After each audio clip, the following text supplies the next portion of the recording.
Okay. Chapter 7. Who wills, can. Who tries, does. Who loves, lives.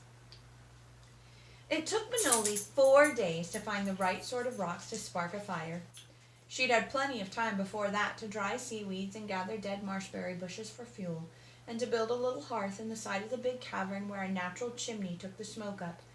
She'd gathered a generous pile of sweet marsh grasses for bedding, and picked out the seam of the carry sack to make herself a rug. It wasn't quite long enough unless she curled up under it, but the fire lizards insisted on sleeping about and around her, and their bodies made up the lack. In fact, she was quite comfortable at night. With fire, she was very comfortable. She found a stand of young clawbark trees, and though the resultant brew was harsh, it woke her up very well. She went to the clay deposits that half-circle hold used and got sufficient clay to make herself several cups, plates, and rude containers for storage, which she hardened in the ashes of her fire. And she filled in the holes of a dish-like porous rock in which she could boil water. With all the fish she needed in the sea in front of her, she ate as well as, if not better than, she would have in the hold, although she did miss bread. And she had company. 9 fire lizards were constantly in attendance. The morning after her hectic adventure, Manoli had been absolutely stunned to wake with the unaccustomed weight of warm bodies about her. Scared, too, until the little creatures roused with strong thoughts of renewed hunger and love and affection for her. Driven by their need, she had climbed down the treacherous rock face to the sea and gathered fingertails trapped in the shallow tidal pools. She wasn't quite able to dig rock mites, but when she showed her charges where they could get them out with their long, agile tongues, the creatures found their instinct adequate for the job. Having fed her friends, Manoli was too tired to go in search of sparking rocks and had eaten a flatfish raw. Then she and the fire lizards had crept back into the cavern and slept again. As the days went by, their appetite drove Manoli to lengths she wouldn't have attempted for her own comfort. The result was that she was kept entirely too busy to feel either sorry for, or apprehensive about herself. Her friends had to be fed, comforted, and amused. She also had to supply her own needs, as far as she was able, and she was able to do a lot more than she'd suspected she could. In fact, she began to wonder about a lot of things the hold took for granted. She had automatically assumed, as she supposed everyone did, that to be caught without shelter during threadfall was tantamount to dying. No one had ever correlated the fact that the dragon riders cleared most of the thread from the skies before it fell. That was the whole point of having dragons, with the idea that as a result, there was very little thread to fall on the unsheltered. Hold thinking had hardened into an inflexible rule. To have no shelter during threadfall was to experience death. In spite of her increasing independence, however, had Manoli been alone, she might have regretted her foolishness and crept back to the sea hold. But the company and wonder of the fire lizards gave her all the diversion she needed. And they loved her music. It was no great trick at all to make one reed pipe, and a lot more fun to put 5 together so she could play a countertune. The fire lizards adored the sounds and would sit listening, their dainty heads rocking in time with the music she played. When she sang, they'd croon, at first off-key, but gradually she thought their ear improved, and she had a soft chorus. Manoli sang in amused duty all the teaching ballads, particularly the ones about dragons. What? Hold on. Can I see the Front of the book? Look, they're the fire lizards. They are the fire lizards.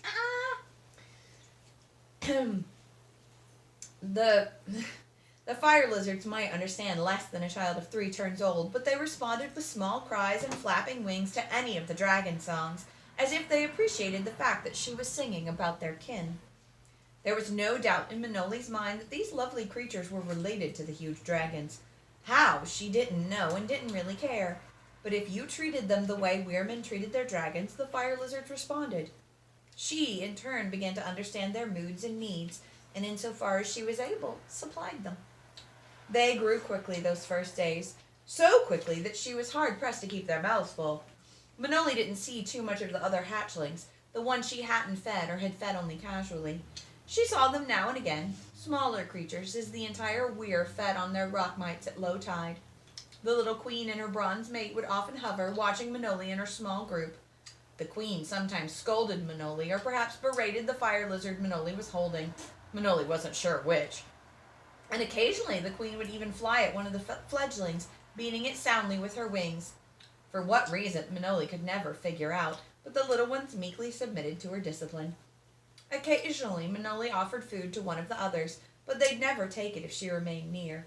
Nor would any of the older fire lizards, including the queen. Manoli concluded that that was as well. Otherwise, she'd have to spend every single waking moment feeding lazy fire lizards. The 9 she'd impressed were quite enough to keep sated.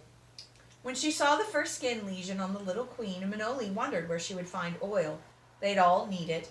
Cracks in the skin would be deadly for the young fire lizards if they had to go between, and with natural enemies around, like wherries and eager boys from nearby holds, between was a needed refuge.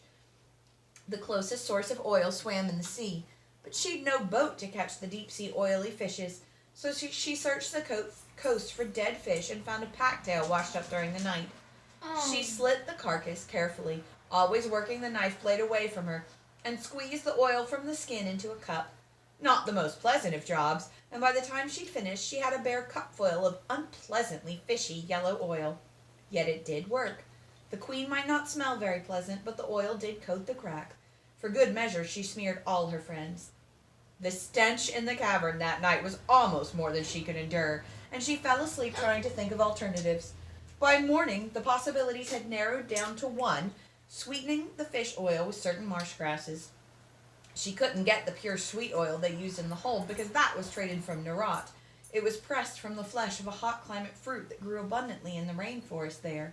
The oily seed pod that grew from a sea bush would not be available until fall, and while she could get some oil from black marshberries, it would take immense quantities, which she'd prefer to eat.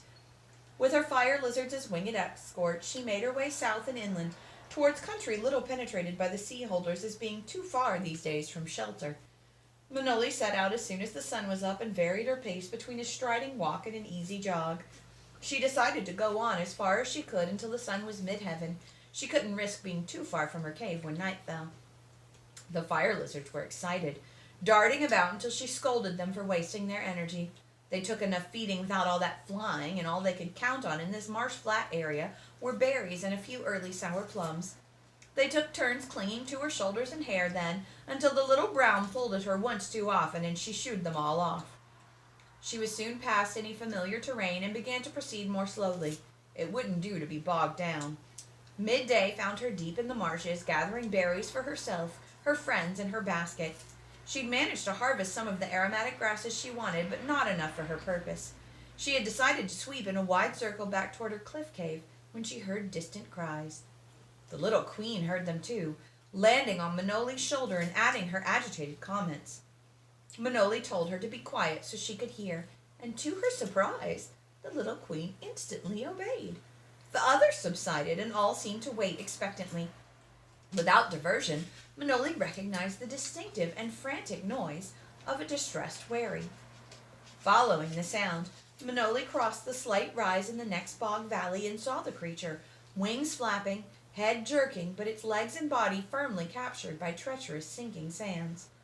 Oblivious to the excitement of the fire lizards who recognized the wherry as an enemy, Manoli ran forward, drawing her knife. The bird had been eating berries from the bushes edging the boggy sands and stupidly stepped into the mire. Manoli approached the sands cautiously, making certain that she was stepping on firm land. She got close enough, the frightened bird not even aware of her proximity, and plunged her knife into its back at the base of the neck. One more frightened squawk and the thing was dead, limp wings settling on the surface and rapidly submerging.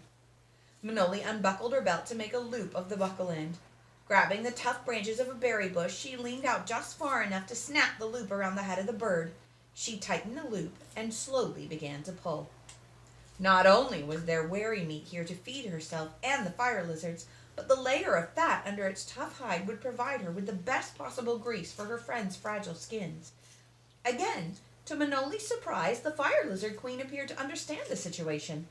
She sank her tiny talons into a wary wing and pulled the tip out of the mud. She squeaked shrilly at the others, and before Manoli realized it, all of them had seized some tenable part of the wherry and were exerting their efforts to pull it from the bog sand. It took a lot of pulling, and shrill fire lizard's orders, but they managed to get the wherry out of the sands and onto firm ground. The rest of her day was spent in sawing through the tough outer hide to disembowel and dress the carcass. The fire lizards made an enthusiastic meal of the entrails and the blood that flowed from the wherry's neck. The sight somewhat nauseated Manoli, but she set her jaw and tried to ignore the voracity with which her otherwise gentle companions attacked the unexpected delicacy. She hoped the taste of hot, raw meat wouldn't change their temperaments, but she reckoned that dragons didn't become savage from their diet of live meat, so it was fair to assume that the fire lizards wouldn't. At least they were well fed for the day. The wherry had been a good-sized bird, doubtless feeding somewhere in the lower reaches of Narat, for its fatty layer was juicy. It couldn't be a northern bird. Manoli skinned it, stopping twice to hone her knife sharp. She carved the meat from the bones, stuffing it into the hide to carry home. When she finished, she had a hefty burden, and the bones were by no means stripped clean. Too bad she couldn't tell the old queen where they were. She was rigging a forehead sling of her belt and the leg skin when suddenly the air was alive with fire lizards. With creels of shrill delight, the old queen and her bronzes settled on the bones. Manoli backed hastily away before the fire lizards decided to attack her for the meat she carried. She had plenty of time on her long and tiring march back to the sea cave to wonder about their appearance. She could easily believe that the little queen could understand what she was thinking, and the others she had been taking care of. But had the young queen told the others? Or had Manoli some tenuous contact with the old queen, too? Her special group showed no inclination to remain with the others, but kept her company, sometimes disappearing or making lazy figures in the sky. Sometimes the little queen sat on her shoulder for a few dragon lengths, chirruping sweetly. It was fully dark long before Manoli reached her refuge. Only the moonlight and familiarity with the access route helped her down the cliff face. Her hearth fire was sullen embers, which she wearily coaxed into a cheery blaze. She was too tired to do more than wrap a piece of wherry meat in a few leaves of seaweed and stick it in the heated sands by the fire to cook for the morning. Then she wrapped herself up in her carry sack and fell asleep.